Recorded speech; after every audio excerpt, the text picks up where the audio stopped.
The NFL landscape has drastically changed in the last 24 hours. Aaron Rodgers reportedly getting back together with the greasy, grimy Green Bay Packers, not hitting the trade market, but Russell Wilson, an actual franchise quarterback who has played football in the state of Wisconsin, allegedly, went from the Seattle Seahawks to the Denver Broncos. So now a lot of interesting things are moving, and all of a sudden that supply of tradable quarterbacks in the summer or the offseason of tradable moving blockbuster deals, all of a sudden that's waning. Just like, getting un poquito right now. And I understand teams may want Jimmy Garoppolo, teams may want Deshaun Watson, except there's a lot of questions with both of them. Jimmy G's just coming off that shoulder surgery. Oh, but Drew Brees had that surgery. Please.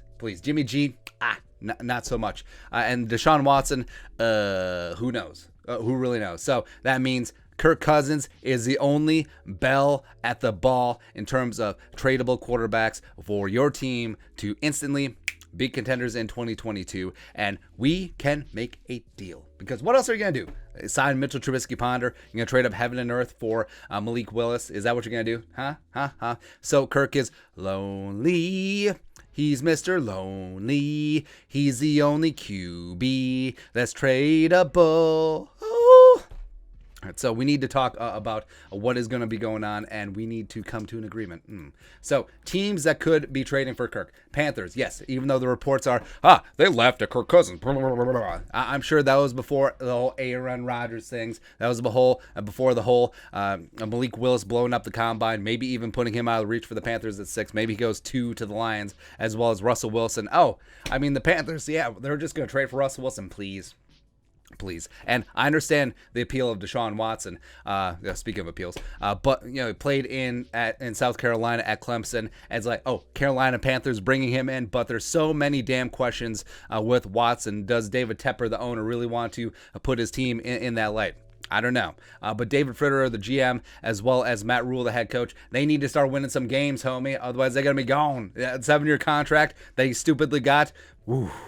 That's going whoosh. They do have the number 6 overall pick. They do have $21.6 million in cap space. They're shopping Christian McCaffrey. No, I don't want Kirk Cousins for Christian McCaffrey. But in terms of price, before all these various trades and Rodgers going back to the Packers went down, I was thinking, okay, if a team knocks out of the park, takes his $35 million base salary off the Vikings books in 2022 and gives a first and a third and some change, okay, I'm in.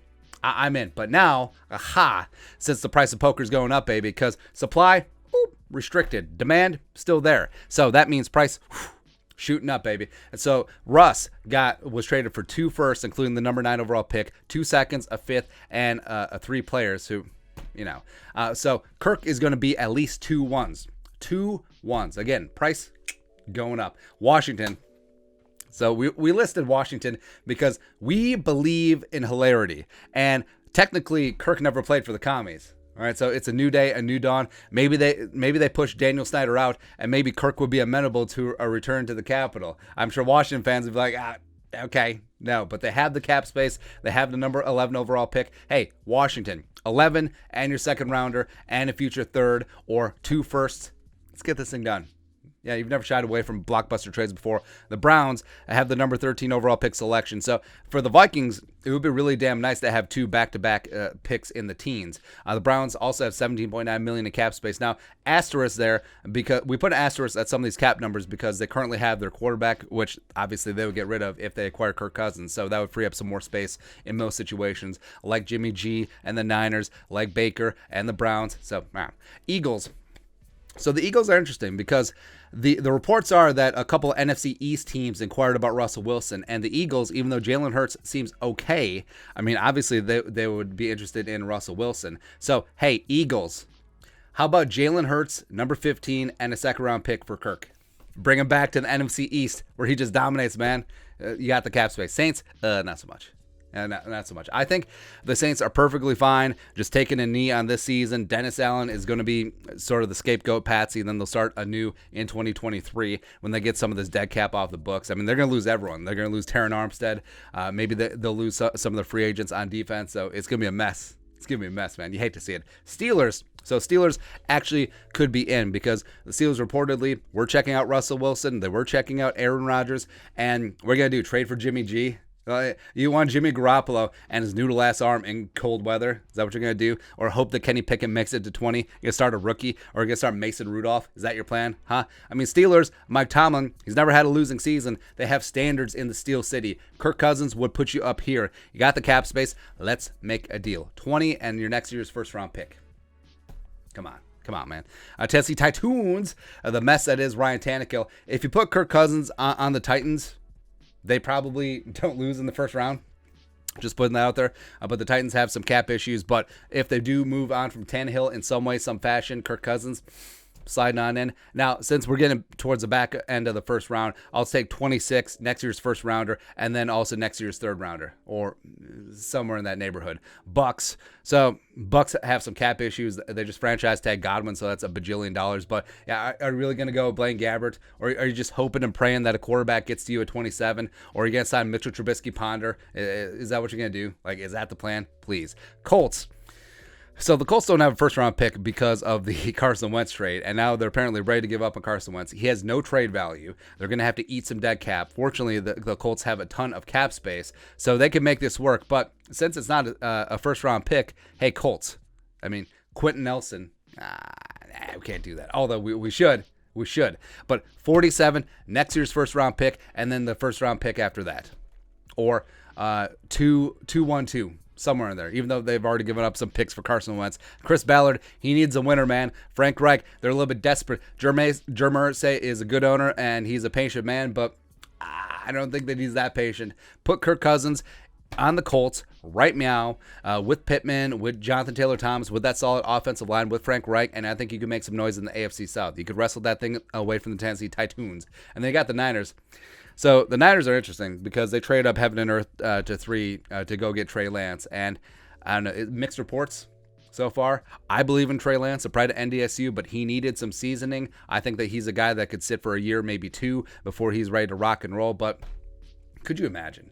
Could you imagine a world where they jettison Jimmy G, that gives them a couple of draft picks, and then the Vikings swoop in Kirk Cousins, Trey Lance, maybe some picks in there, I don't really know, and the pride of Marshall, Minnesota, who is not offered by the Gophers, and the Cats and the Cradle and the Silver Spoon coming on back, baby. Yeah, that's right. And again, I feel like the used car salesman. Just really, hey, we need to get you inside this Kirk Cousins. Right? Maybe we offer you our finest Kirk Cousins. We have a warranty on the timing belt or whatever. Because what are you going to do? What are you going to do? Malik Willis might go 2 to the Lions, especially if and when Aiden Hutchinson goes 1 to the Jaguars, since they just franchise tag Cam Robinson. So now we're going to do. We're going to put all your hopes and dreams on Pickett or Ritter or Corral or Howell or Strong. What are you going to do? Even though I like all 5 of those guys, I think they could develop into something. But if you need to win now, like if you need to win games, like if you're the Panthers or if you're Washington or if you're the Browns, and because the Browns have regime change every 3 years, man. So if you do have to win games and make some headway in 2022, what are you going to do? Kirkua, Jerome, Ezekiel Cousins, or rookie TBD? Is that the plan? Right. So we need some sexiness. We need some nice. And like we said, Wills could go 2 to the Lions. Maybe Carolina reaches for a quarterback at 6, and then if you're the rest of the teams, what's the plan? What is the plan? We all know what the plan is. Oh, Kirky, Jerome, Ezekiel Cousins. And plus, here's the thing. The Vikings have all the leverage in the trade situation with Kirk because they can make it work with the cap. If Kirk wants to return on his 1-year deal, well, he doesn't really have an option. But if he returns on his 1-year deal, the Vikings can make the salary cap work around him with various restructures and moving around some money. So even though $45 million cap hit is untenable, they can do that. That is where the leverage comes in. In every negotiation, your greatest leverage is walking away from the table. So if a team buzzes the tower about Kirk Cousins and is offering like a 2 and a 4, no, click. And some of these teams are desperate, are desperate. Like we mentioned, who has to win some games? Who has to get something done? The Browns, the Steelers, the Bucks, try and get back to the Super Bowl, the Colts for sure. So, hey, we need to make a deal. Make us your best offer. And I've said this a bunch. People are labeling me a guy who just wants to trade Kirk Cousins. No, I actually think Kirk Cousins gives the Vikings the best chance to win games in 2022. But all options need to be on the table. Kwesi and Kevin O'Connell have basically come in and cleaned house. So quarterback-wise as well, question mark. And if they get a knockout trade offer from a desperate team who didn't get Rodgers, who didn't get Russell Wilson, who isn't positioned in the draft to really get their future franchise quarterback and doesn't want to sign Mitchell Trubisky Ponder, they got to listen. They got to pick up the phone, say what's up. No, that's it. But your thoughts are thoughts. Kirk Cousins is the only tradable quarterback left at the dance. Let us know your thoughts in the comment section below. Subscribe for daily Vikings takes. Want to support the work? Put a little something in the Venmo. But until next time, Skull Production Value.